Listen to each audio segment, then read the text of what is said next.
Hello folks, welcome to the Expert Audio channel. My name's David Roach, and today we're going to look at jigs and fixtures to help take a little PCB like this and get all of the small through-hole pins and components lined up and so on. So we're going to go from a design for this in Eagle to something done like this on a 3D printer using Fusion 360. If you like what you're seeing, please comment, like and subscribe below. I tend to try and put these videos up on a semi-regular basis, so any feedback you've got, all the better.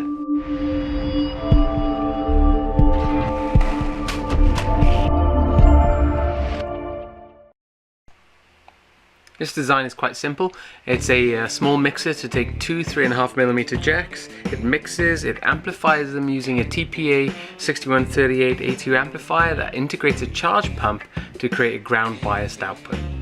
The layout was then done for assembly on a single side, mostly SMD unless through-hole pins were really required. In this case we've got two pin headers that need to be used, and we've got that bulk capacitor that's used on the device as well. Once the design was complete, I exported layers 17 and 21, which are the pads and the dimension layers, as a DXF to be imported into Fusion 360. What I've done is made the pin headers themselves, the pinholes, into construction lines and drawn boxes around them. And what those boxes will do is create that box that only pushes on the plastic of the pin header, not the actual pins themselves, because the pins get hot when you solder, but you don't want to melt the plastic and so on. So once we created that, I created a box around it, and some spaces as well to comfortably hold the PCB and so on. So we finished that, and then you can see here, right, started extruding up the boxes, and these boxes were measured actually.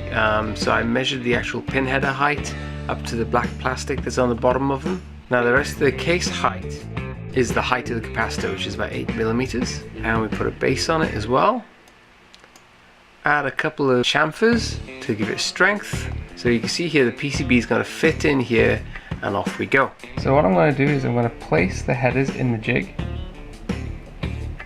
and in this case I still need to work out how to do this nicely in the jig, but I'm going to put this capacitor in the board as well. So that's already there. I flip this, and this should fit beautifully in. Voila, look at that. Almost as if it was designed this way. But what you can see here is the pins line up beautifully. I'm not sure if you can see down there very well. But the capacitor is completely supported, and so are the pins in the back there.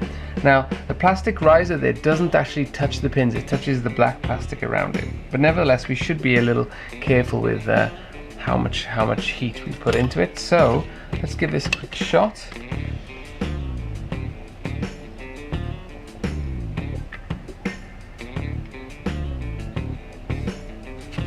Now this is the first time I've soldered with the jig. Normally you would solder with the other SMD components already assembled. I'm just testing the jig more than anything here. Alright, so let's see how that came out. Ready? 3, 2, 1. The pins are straight. Yes, the pins are straight. The capacitor is on tightly. There's no wiggle in it.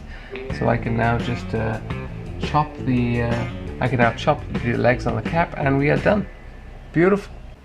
So it's fairly apparent that this kind of technology for making these jigs and fixtures and so on really is a game changer, even if you're only building 20 to 30 boards at a time.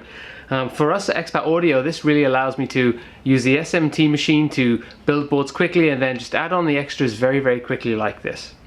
Now that I've got the Eagle file in Fusion 360 as well, it also allows me to make a test fixture as well around this to very quickly and easily test boards. We'll do another video on that in the near future as well.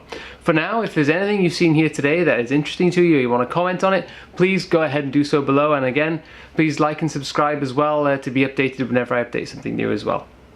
Till I see you next time, take care.